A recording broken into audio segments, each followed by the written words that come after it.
Wallace, a federal judge strikes down Obamacare, and President Trump's former fixer is sentenced to prison. Who in the president's inner circle is next to fall? Let me tell you, I never directed him to do anything wrong. Whatever he did on his own. What do we know about President Trump's involvement in hush money payments to two women during the 2016 campaign? And what does Michael Cohen's cooperation mean for the special counsel investigation? We'll ask the president's lead lawyer, Rudy Giuliani. Then, I am proud to shut down the government for border security, Chuck. I will take the mantle. I will be the one to shut it down. I'm not going to blame you for it. the president deals with a divided Washington and a possible government shutdown over his border wall. Perhaps he doesn't understand people need their paychecks. We'll ask our Sunday panel if we're headed for compromise or confrontation. Plus, the U.S.'s engagement in Africa and around the world, there are many reasons we should maintain that. we'll talk with Bill Gates, co-chair of the Gates Foundation, about what he feels is a shrinking U.S. role in dealing with global poverty and public health. All right now on Fox News Sunday. And hello again from Fox News in Washington. We begin with breaking news. A federal judge has ruled the entire Affordable Care Act invalid. Obamacare will remain in place pending appeal, and both President Trump and Democrats are calling for Congress to pass new legislation. We'll get to all that a little later. But first, the president is already dealing with a possible government shutdown that's now just 5 days away. Meanwhile, prosecutors are producing more of the evidence that led former members of Mr. Trump's inner circle to plead guilty, evidence that implicates the president. Let's get the latest from Kevin Corke live at the White House. Kevin. Chris, even for an administration accustomed to seismic shifts in the news cycle, it was without a doubt a tumultuous week, but few headlines could prove as potentially damaging to the Trump White House than those involving former members of the president's inner circle. 3 of whom are facing time in prison for a variety of misdeeds, but none involving so-called Russian collusion. Former National Security Advisor General Michael Flynn faces sentencing Tuesday for lying to federal investigators. The special counsel's office recommending he get no jail time, even as it has faced charges that the general was entrapped and inappropriately questioned. Meanwhile, in his first televised interview since being sentenced to 3 years behind bars, the president's former fixer, attorney Michael Cohen, claimed he'd repeatedly lied for Mr. Trump over the years and even set up payments to women to help aid his 2016 campaign, a claim strongly denied by the White House. I will take the mantle of shutting down. And I'm going to shut it down for border But we security. believe you shouldn't shut it down. An Oval Office meeting with leading Democrats this week did little to quell fears of a potential partial government shutdown over the president's insistence that there be funding for a border wall, something Democrats say they won't pay for. A work stoppage that could come in a week in which backers of the Affordable Care Act, Obamacare, consider their next moves in the wake of a federal judge's ruling that the law is unconstitutional. If the Supreme Court upholds, we'll be sitting down with the Democrats and we will get great health care for our people. Let's say repeal and replace, handled a little bit differently. That ruling by District Court Judge Reed O'Connor, Chris, does not impact Obamacare recipients in the short term, but it does set up a potential high court battle, and that is a debate White House officials would love to have. Chris? Kevin Corke reporting from the White House. Kevin, thanks. And joining me now from New York, the president's lead lawyer, Rudy Giuliani. Mayor, welcome back to Fox News Sunday. Oh, thank you very much. Thank you, Chris. Let's start with Michael Cohen's allegation that President Trump directed him to commit a criminal campaign finance violation. Here first is the president and then Mr. Cohen. I never directed him to do anything wrong. Whatever he did on his own. He's a lawyer. A lawyer who represents a client is supposed to do the right thing. He directed me to make the payments. He directed me to become involved in these matters. Question: did Mr. Trump direct Michael Cohen to pay off these two women or not? No, the truth is actually what Cohen testified to under oath before Congress and what he repeated numerous times on surreptitious tape recordings that he made, which is that the president didn't know about this until some time into it. He did find out about it and eventually reimburse him. But, you know, this is a hard thing to do because lawyers do this all the time. But, Chris, even if it were true, it's not a crime.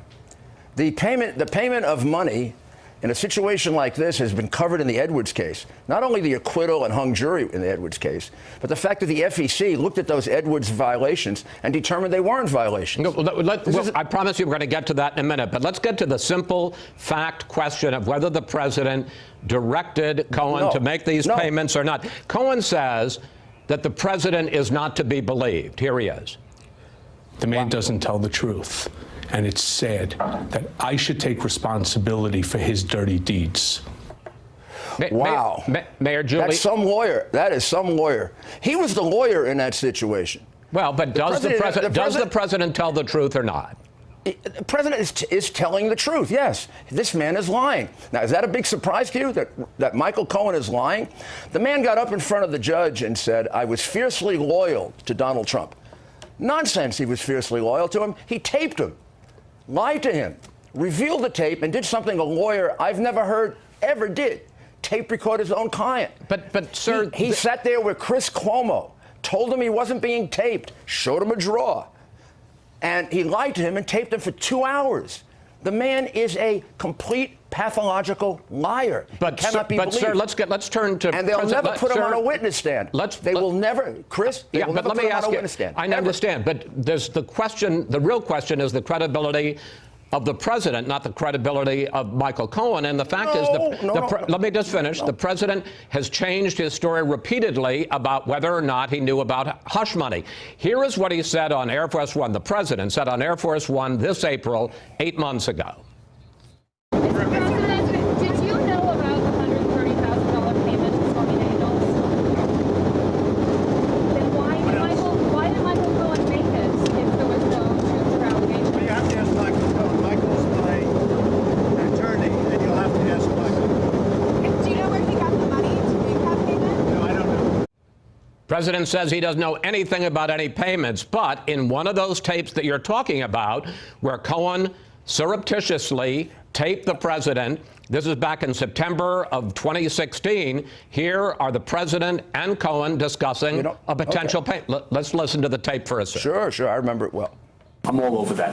And I spoke to Alan about it when it comes time for the financing, which will be... Listen, what financing? We'll have to pay you. So I'll pay for cash. No. So which is it? Did the president know about the hush money payments or not? Chris, there's an intervening event that you're not talking about. I know this really well because I got criticized for revealing this when I first came into the case, and nobody really understood why I was doing it. When I first came into the case, we went through the whole case. President saw some notes and documents, thought about it, and I went out and said, no, there was an intervening conversation after the payments took place and before the revelations you're talking about on Air Force One. The president did talk to Cohen or to people in between, and they arranged to reimburse Cohen. This was after the payment was made, after it was over, after the campaign was over. But they're talking about a conversation, sir, in September of 2016 during the campaign. The president is clearly aware that David Pecker, the head of National Enquirer, had paid off Karen McDougal, and they're talking about reimbursing reimbursing Pecker for that payment. But there's a big difference here. That was a conversation he was asked middle of the campaign. I was with him back then in the middle of the campaign. He's working 18 hours a day. I wouldn't be able to remember a lot of things that happened in September of 2016. He was asked it one time when he sat down with his lawyer and went through it in great detail and saw things that could refresh his recollection. We immediately corrected it. Nobody pushed us. Nobody found it. We found it, and we corrected it. And I got criticized like crazy for doing it. So you're by saying the time that this came he out, it was old forgot the news. fact? I mean, according both to Cohen and to Pecker, again, he's the head of, or was the head of the National Enquirer. They say they were in a meeting with Donald Trump in the summer of 2016 in which they discussed the payment to Karen McDougal. We're talking about something that doesn't matter. I mean, whether it happened or didn't happen, it's not illegal. Well, whether he remembered it, you're moving shells around on me. Either it happened or it didn't happen. But that's what lawyers do all the time. You argue in the alternative. I'm telling you definitively. Well, I'm asking you for the truth, I'm telling you definitively. Well, I want the truth too, and the truth is, yes, The tape-recorded conversation did take place. It exonerates the president. President tells Cohen, do it by check. I'm sorry, I prosecuted thousands of crimes, never prosecuted one where they wanted to hide something. They did it by check. Make sure we pay him back. They paid him back. That's what that conversation's all about. It exonerates him. I'd play that conversation in front of any jury in America, and I'd examine Cohen in front of any jury in America. Okay, here's what you told. But no, very, very important. Cohen did not plead guilty to conspiracy to violate the campaign finance laws. If they were going to use him as a witness against anybody, you always make them plead guilty to a conspiracy so you can fill the conspiracy in. He pled guilty to a singular crime of violating the campaign finance law, not a conspiracy. Yeah, but the statement is full of references to individual one, who is Donald Trump. Here's what you told here's what you told the Daily Beast this week. I want to put it up on the screen. Nobody got killed. Nobody got robbed. This was not a big crime. Mayor, what's the threshold between a crime and a big crime? My statement there was about the prosecutor's view of it, not mine. Mr. Swin, who wrote that, actually corrected that to say that that was taken out of context. My point was there was no crime. But even if you take the prosecutor's viewpoint, this prosecutor was appointed, both of them, right? They were looking at collusion. No collusion. Looking at obstruction? No, sir. This was the Southern District of New York. This is not. They have nothing to do with collusion or obstruction of justice. They're part of the Department of Justice. He's not being investigated. I understand it's a separate prosecutor. I'm sure when you were the U.S. Attorney for the Southern District, you didn't take orders from somebody in Washington who had nothing to do with the Attorney General. You were your own. They used to call it the sovereign district of New York, sir. The person in charge of this investigation, Chris, is Rod Rosenstein, the Deputy Attorney General of the United States. He is the boss of Mueller, and he is the boss of the Southern District of New York. He's the one that determined, let's move it over here. He put it there in the Southern District of New York and keeps supervision of it. So don't give me that. But they're not working for the Department. Yes, they are. They're working for the same Rod Rosenstein. Rod Rosenstein's going to make the decision, not Mueller, about what to do with this case. Right. And this is a witch hunt. They are going back now. They're going back to 1982, 1983. They're going through business records. My goodness, they went from collusion to obstruction, no evidence. Now, campaign finance, no violation of the law. No matter who's right about what they said, it's no violation of the law. President, and now I want to move on. You're a very effective lawyer, but I got to move on, sir. President Trump. You wanted the truth. That's the truth. The truth is, all right, it's not a violation of the law. I want the truth in a limited amount of time. President Trump talked this week about whether or not General Flynn lied to the FBI. Here he is. They took a general that they said didn't lie, and they convinced him he did lie, and he made some kind of a deal. And now they're recommending no time. You know why? Because they're embarrassed that they got caught. Does the president believe Michael Flynn lied or not? I don't know if Michael Flynn lied or not. You got two contradictory things. You got the FBI saying at the time that he wasn't lying, and then we have no explanation, and the guy pleads guilty to lying. So I don't know what happened in between. I do know they treated Flynn in a way that came very close to violating his rights. I'm asking a simple question. And the reason I ask is I want to put up a tweet from the president a year ago in December 2017 when he says this: I had to fire General Flynn because he lied to the vice president and the FBI. He has pled guilty to those lies. The president a year ago seemed to know that Flynn has lied. Now he's not so sure. The president doesn't know that he lied. The president knows what he knew it. But he knows what you knew at the time. The man pled guilty to lying. No. He knows what Flynn said to his vice president. Yes, but that was a lie. But that's not a crime. Well, I understand. I didn't ask whether it was a crime. I asked whether it was a lie. Chris, you're going all over the place, and you're really confusing people. Look, first of all, no, you are, really. Wait a minute. I didn't ask whether it was a crime. I asked whether it was a lie, and he told the same lie to the FBI and to the vice president. And you're quite right. Lying to the vice president isn't a lie. It's not very good. But lying to the FBI, he gets fired for it. Lying to the FBI is a crime.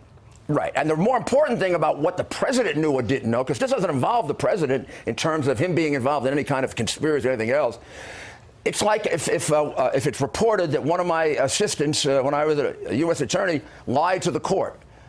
How do I know if he did or he didn't? He knows what he reads. The man pled guilty to lying. So yes, I got but 1 we minute. didn't know at the time. I didn't know at the time that the FBI had previously concluded he was telling the truth. I didn't know he had been deprived of a lawyer. I think, you know, I didn't know he was Mayor, you're deprived of a confusing lawyer. people. I'm not confusing people. All right. The man was railroaded. Let me ask you 3 last quick questions. There are reports now that the special counsel is interested again in interviewing the president. Has his office reached out to you about sitting down for an in-person interview with the president? Yes, there are several unpaid parking tickets back in 1986, 87 that haven't been explained.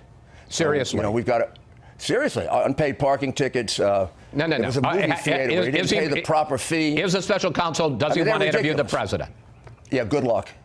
Good luck. After what they did to Flynn, the way they trapped him into perjury, and no sentence for him, 14 days for Papadopoulos, I did better on traffic violations than they did with Papadopoulos. So when you say good luck, you're saying no way, no interview. They're a joke over my dead body, but, you know, I could be dead.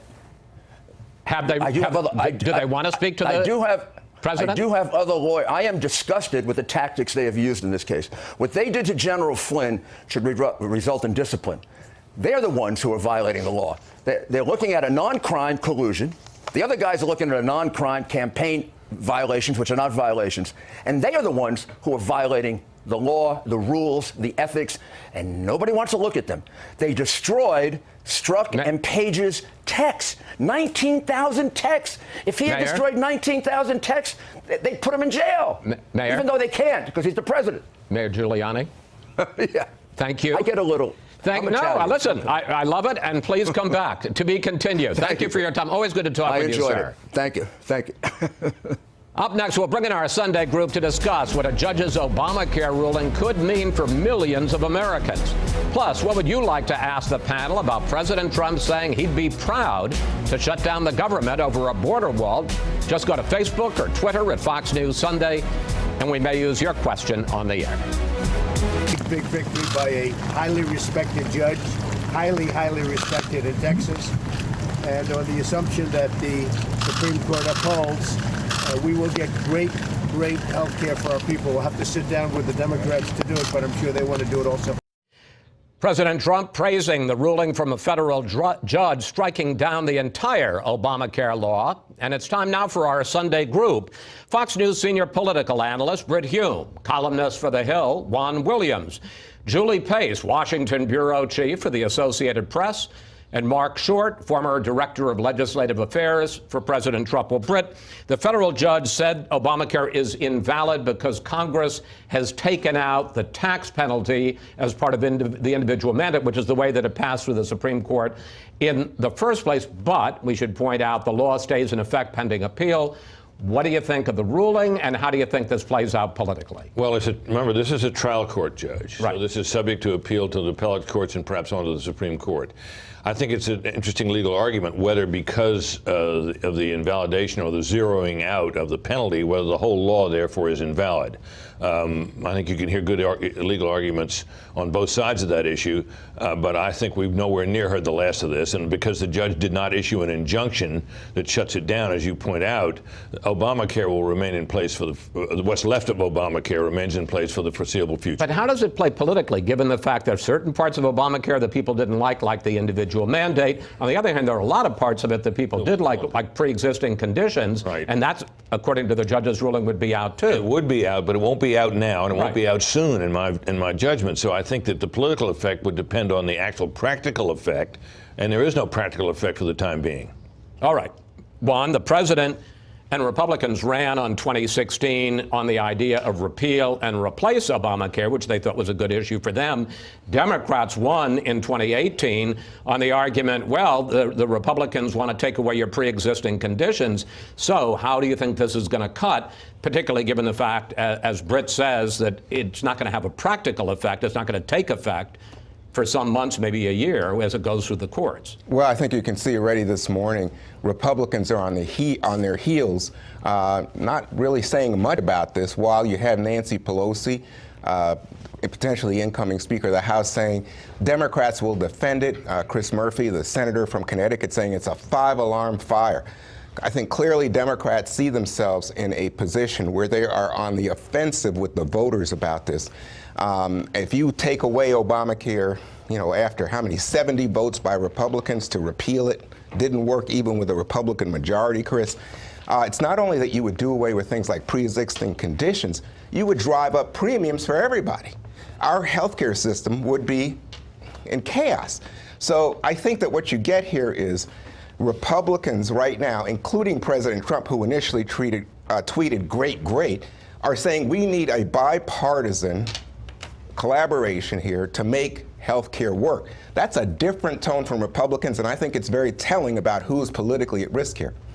Mark, you're wrinkling your brow. Well, I think, look, Republicans won in 2010 and 2014 and 2016 in large part on a promise to repeal Obamacare. And now somehow the mainstream media is saying it's an albatross around Republicans. It's been a political winner for Republicans. If you look at the polls, Obamacare has become more popular. And you know why, Chris? Because the last 2 years, from 2013 to 2017, premiums went up 105% across our country. In the last year, they've gone up 5%. There used to be that 50% of the counties in the United States had one insurer, and that was it. That's been fixed. All counties now have more than one insurer because this administration has provided more choice for people. They've actually helped to stabilize the markets. That doesn't mean forcing people to buy a product they don't want is good policy. But in terms of the fallout from this ruling, potentially, one thing you are definitely not hearing from Republicans after this judge's ruling is any interest in going back to the drawing board and starting from scratch. If ultimately this moves through the courts and Obamacare fully is repealed, you do not have a lot of Republicans who want to spend 2019 deep in the weeds on health care, coming up with a whole new let me switch to, I'll tell you what they're going to spend the end of 2018 on. There is the real threat now of a partial government shutdown that would start at midnight this Friday. Here's how that played out this week. I am proud to shut down the government for border security, Chuck, because the people of this country don't want criminals and people that have lots of problems and drugs pouring into our country. So I will take the mantle. He's taking full responsibility for the Trump shutdown. Perhaps he doesn't understand people need their paychecks. Maybe that's not the life he leads. We ask you for questions for the panel, and on this issue of the president saying that he would be proud to shut down the government, we got this on Facebook from Linda Rector. Why is shutting down the government not something to be proud of if it means protecting the country? That's exactly what we elected the president to do.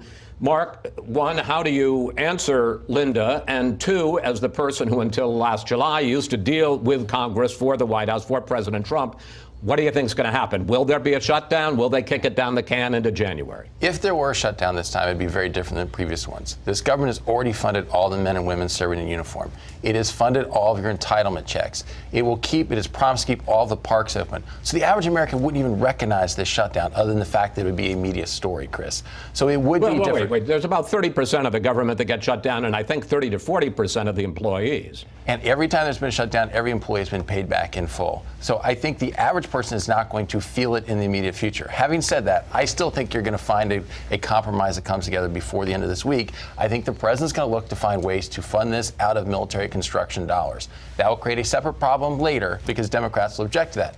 But last year, we secured the first new funding, $1.6 billion for the wall, in 10 years. Democrats come on your shows and say, we oppose any funding for the wall. They've already agreed to it. It's already 1.6 in this year. All we're now arguing about is not what they are, it's how much it costs. And it's a matter of whether they're going to go to 5 billion or 1.6. That's an old joke. All right. Let's gather here, everybody. So, Julie, shutdown or not?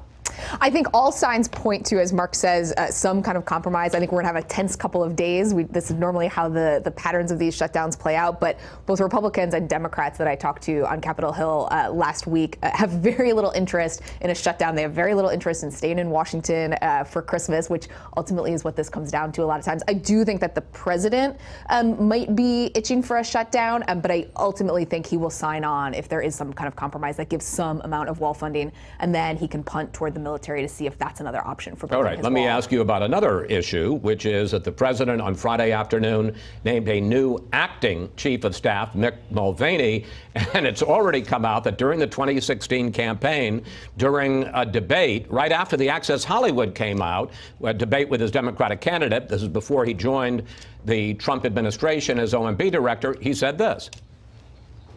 Yes, I'm supporting Donald Trump. I'm doing so as enthusiastically as I can, given the fact I think he's a terrible human being. But the choice on the other side is just as bad. Well, there we are. do you think that creates problems for Mulvaney? I think Mulvaney has been really strategic over the last couple of years. He has found a way to work with the president. He's been very loyal to the president since he's taken his job as OMB director, so much so that Trump keeps trying to give him other jobs in addition to chief of staff. I do think it's interesting that Mulvaney is leaving himself an out by taking on the acting chief of staff role and keeping his job as OMB director, so that if this doesn't work out for either side, he's got a fallback option within the administration. But Mulvaney kind of falls into a category like a Lindsey Graham, who was also critical of the president during the campaign, even after he became the nominee, but has found a way to work with him in office. Brett, after Nick Ayers turned the president down, the vice president's chief of staff, and then Chris Christie turned the president down, he almost had to name somebody, didn't he? This is getting a little embarrassing. Well, he was like the guy who couldn't get a date for the prom. and he finally got Mulvaney, who was already on board to join him. But Mulvaney's a good choice. He's a very able guy, seasoned experience, knows the issues, knows the policy, knows the government. So, and I'll say something else about him. He's a happy warrior. He's a guy who, he's a positive guy. He's also a guy who might come on Sunday talk shows, which John Kelly treated us like the plague. He wasn't interested. But, well, I would add this. There's some talk that Trump doesn't need a chief of staff. He should be his own. That is really nonsense, because Trump needs help from people who really know this town, know its ways, know the details, know the issues. And he has been, at important times, willing to accept advice from those people to his benefit. All right, panel, we have to take a break here, but stay right here. When we come back, as new evidence implicates the president, what are the chances Democrats will move to pursuing impeachment? Was all unrelated to me, except for the 2 campaign finance charges that are not criminal and shouldn't have been on there. They put that on to embarrass me. They put those 2 charges on to embarrass me. I told the truth. I took responsibility for my actions. And instead of him taking responsibility for his actions, what does he do? He attacks my family. President Trump and his former fixer, Michael Cohen, taking shots at each other after Cohen received a 3-year prison sentence for a number of crimes, including making hush money payments during the 2016 campaign. And we're back now with the panel. Julie, there are reports, and we hear these from time to time, the president is more and more consumed by the special counsel investigation, especially as former allies like Michael Cohen and the publisher of the National Enquirer are providing evidence against him. What do you hear from your sources? So I think it is indisputable that the president is consumed by these investigations, and you really don't need any secret sources on this. You just need to look at his Twitter feed.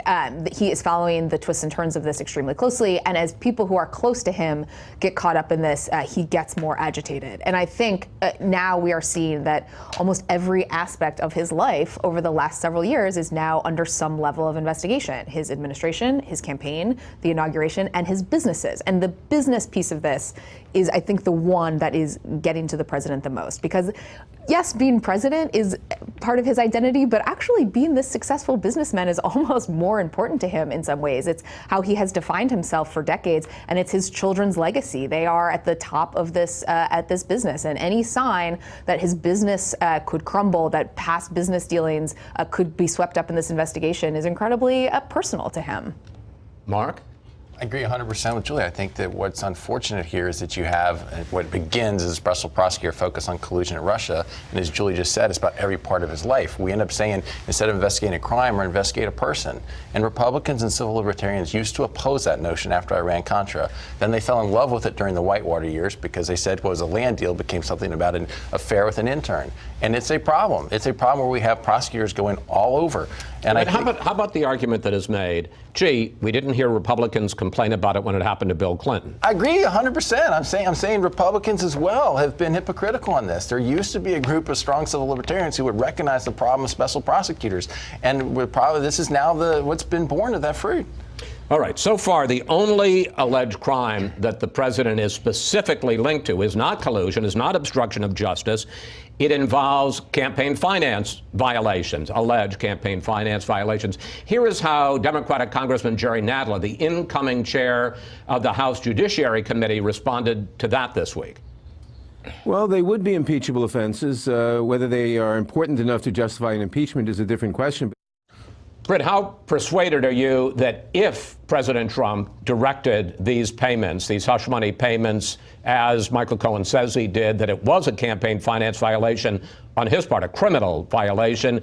And two, what do you think is the likelihood that the House and the wisdom of the House proceeding to impeachment on campaign finance violations? I think it's a little hard to imagine a president being impeached for a campaign finance violation. Most of these violations are handled as civil matters and result in fines, and they are widespread, rampant. Obama campaign had to pay a big fine. I just don't think the House of Representatives, even such ardent Democrats as Jerry Nadler, will go there. The greater worry is that some other charge comes out when Mueller finally gets his oar in with his report and says whatever he says. And that, I think, Chris, raises an intriguing question, which is this: how far will these House investigations go if Mueller doesn't find something very serious about the president? My thought is it probably takes the wind out of their sails, but we'll have to wait and see. But on balance, I don't think campaign finance is going to dislodge him. When you look at all of this, and, you know, as we say, there is still no hard evidence of collusion, no hard evidence of obstruction of justice, but the walls do seem to be moving in on the president on a lot of fronts. Well, I don't think the Mueller report is likely to sing the president's praises, but that's not what he needs. What he needs is a kind of a report that says, you know, does not outline some major crime. And if that happens, I think it changes the atmosphere dramatically, both legally and politically, because I think and if he is vindicated on no collusion, which is what he's been saying, I don't think I've never thought that collusion was the central point of this investigation. Remember, when it started, Chris, it was a counterintelligence investigation with the FBI acting as an intelligence agency to determine what Russia actually did. And if you go back and look at the letter authorizing Mueller's appointment, it mentions that it picks up that investigation and then says he's also authorized to find out if there's collaboration between the two. That was always a subset of the overall investigation. And if it turns out to be a subset with no crime alleged in the final report, I think it's a huge boost for the president. Juan? Well, I think the Democratic base is so inflamed by Trump, by his behavior overall. I think they would think that Democrats weren't, in fact, holding up to their constitutional responsibilities if they did not consider impeachment. So you get the situation. Even on campaign finance violations? Well, I mean, what did we learn this week? He wants to say it's just Michael Cohen making these outrageous claims because Cohen wants a better deal from the prosecutors. Right. But in fact, we hear from David Pecker at National Enquirer, same thing happened. We hear from the Wall Street Journal, the president was in the room. So if potentially he would be an unindicted co-conspirator while he's president, because nobody thinks you can indict the president. But that doesn't mean that you can't go to the Congress and say, let's look at this. But do you really think that would be wise for Democrats to do? Well, this is speculative. Issue. That's a separate issue. Okay, well, that's my question, though. Well, the question would it be wise for them to do it if that's all that there is? Well, I don't think no. And I think that what you're going to see, and you already see this from, by the way, Jerry Nadler, but also from Nancy Pelosi, Chuck Schumer, is they say they're not interested right now. But the base of the party is what I was trying to say to you, Chris, is going to be putting pressure there because they think that, in fact, Democrats have been too docile in dealing with Trump, and they want them to come. They want blood. Well, because guess what? You saw a blue wave, 40 seats switch hands, and the number, healthcare was clearly important, but also a check on Trump was very important to voters. And every indication is, everybody keeps saying this investigation is going to be over the end of the year. I don't see it. I always say, pick the over. Exactly. Right? We don't know what else Mueller has. I think this could go well into next year and really line up with some of these congressional investigations. Thank you, panel. Up next, we sit down with Microsoft co-founder Bill Gates, head of the Gates Foundation. In the era of America First, he worries about a shrinking U.S. role in dealing with global poverty and public health. The Bill and Melinda Gates Foundation is the world's largest private charitable fund, giving $46 billion in grants since its founding in 2000 and literally saving millions of lives. The Microsoft co-founder came to Washington this week to make the case for American leadership and the need for foreign aid in the era of America First. When we sat down at the Chamber of Commerce, that's where we began.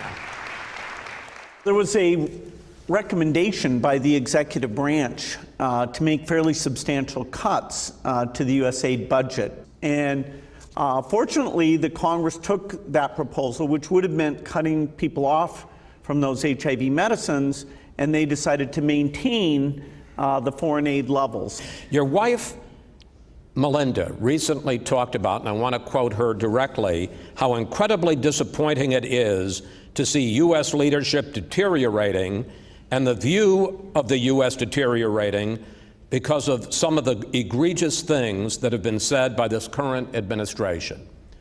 What's she talking about? I hope I know. I think the particular episode there was talking about Africa and the conditions in Africa in a not in a positive way, sort of characterizing the entire continent. But in any case, you're talking about the blank countries? Exactly. And the U.S.'s engagement in Africa and around the world, there are many reasons we should maintain that. Just a pure security point of view alone would justify this level of expenditure.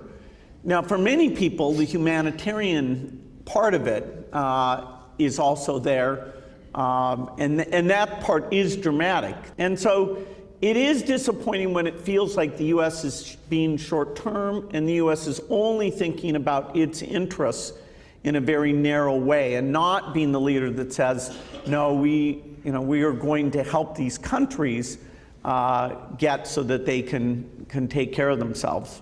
The president's mantra is America First. You seem to be suggesting that in terms of America's interests, you got to look a long way beyond America First.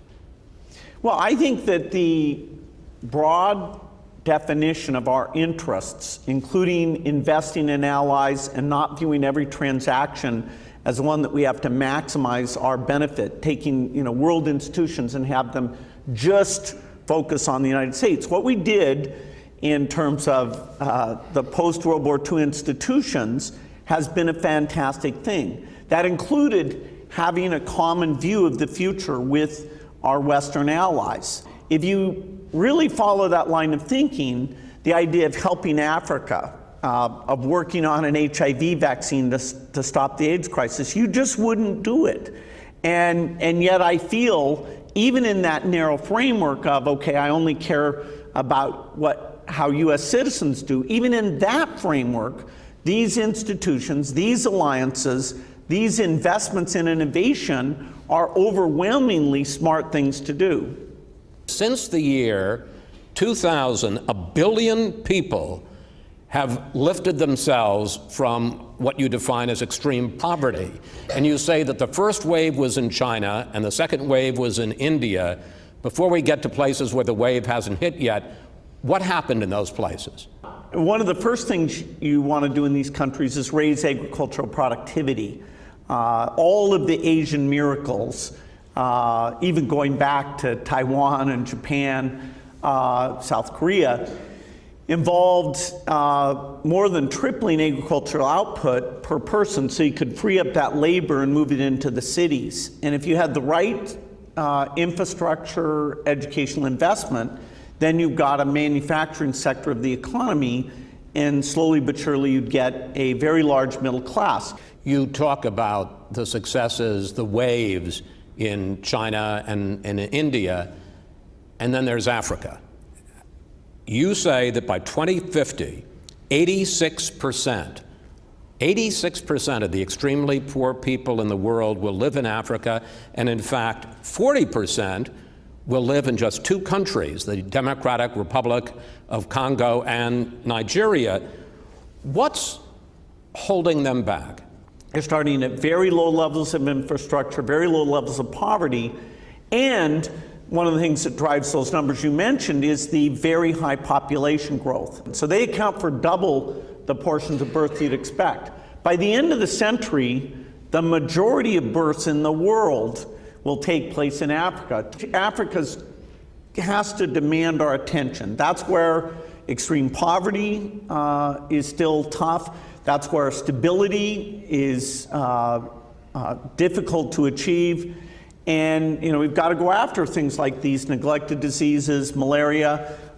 We've got to help them with infrastructure.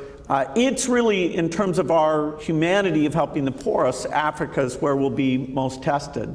How do you even begin to address these concentrations of misery? Well, one of the great achievements in development history was what was called the Green Revolution, where new varieties of the cereal crops, corn, which everyone else calls maize, rice and wheat, in a period where people thought India would experience mass starvation, because the agricultural output went up, they were actually able to improve the nutrition even when their population was growing. We need to do that same thing for Africa. It seems that climate change could be the accelerant to all of the bad things in terms of agricultural productivity, global health, instability, extreme poverty. Talk about that. Yeah, for a country like the U.S. that's northern, climate change will change things. We'll have more hot days, more forest fires, but it's not a threat to our survival.